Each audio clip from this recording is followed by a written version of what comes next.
Hello, everybody. I am Anurag Pathak. I welcome you all to the session of Editorial Explorer. Today, we're going to see article on assets monetization. This article was published in Business Standard in the first week of June. I have highlighted some of the keywords which are somehow necessary to understand the entire sense of this article. Green color are related with the concepts, and the orange color are the powerful paragraph. You can simply lift and put it into an as a conclusion for some answer. Now let us see some words which are used there in the article. First is the public assets. So what is public assets? To understand public asset, first we'll see what is assets in economics. So assets in economics are the medium through which we produce. Let us suppose we use our intellect here, but with the intellect we need some support about tangible and intangible things for production. Now you can understand things better when we'll use the example of a farmer. So farmers, their understanding is there which crops to grow at what season, but they need a land, and with the help of the land they grow crops for the country. Now these land, factory, and these all are considered as assets, as the ownership is within a private company, so that is why we call it a private assets. Now the assets are the medium through which we enter into a production. Now sometimes government does what? Government creates a public assets.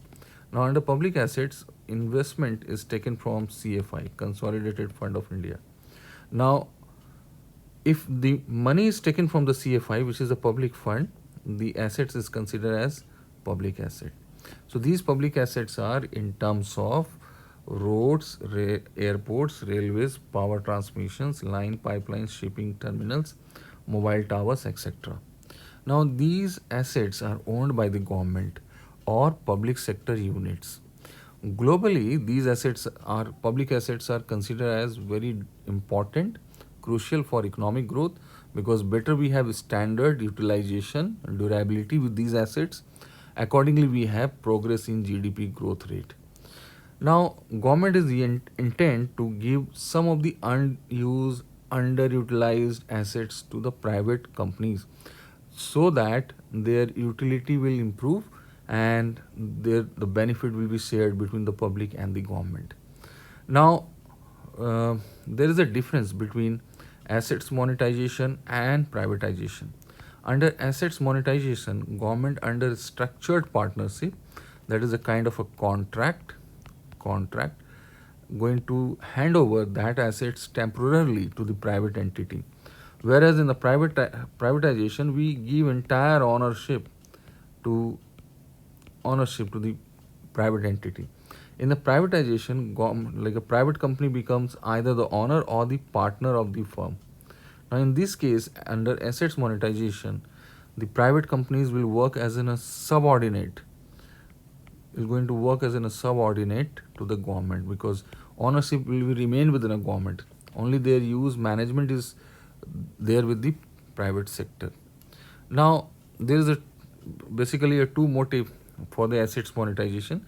First is to unlock the values of public assets or public infrastructure, and second is to utilize productivity or efficiency of private sectors, so that their leverage can improve better return on assets of public assets.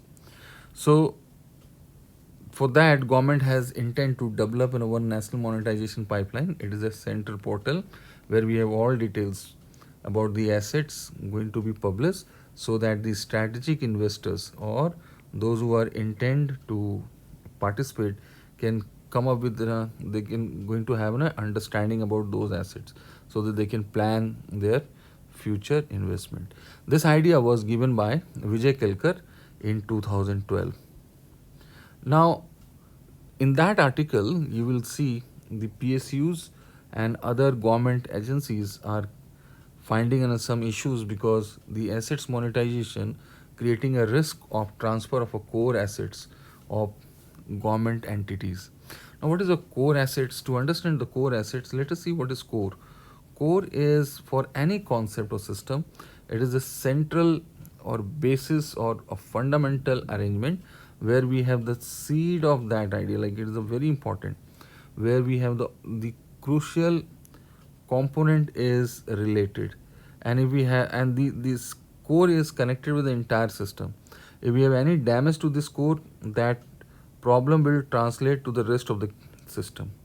So, like, these PSUs are making a complaint that under assets monetization there is a risk of transfer of the core assets, and with that there would be enough chances that the company's profitability, their normal operations, and their progress will going to hurt. So that is why they are having some kind of a dilemma, or they are not willing to run or to give these assets under assets monetization. Now there is an idea of assets recycling. Now what is assets recycling? Government is intent to hand over the existing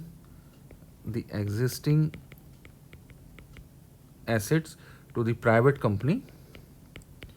The government is interested to transfer this to private company, so that when the fund will come to the government is intent to create further new assets, and in that way we can have a recycling will start.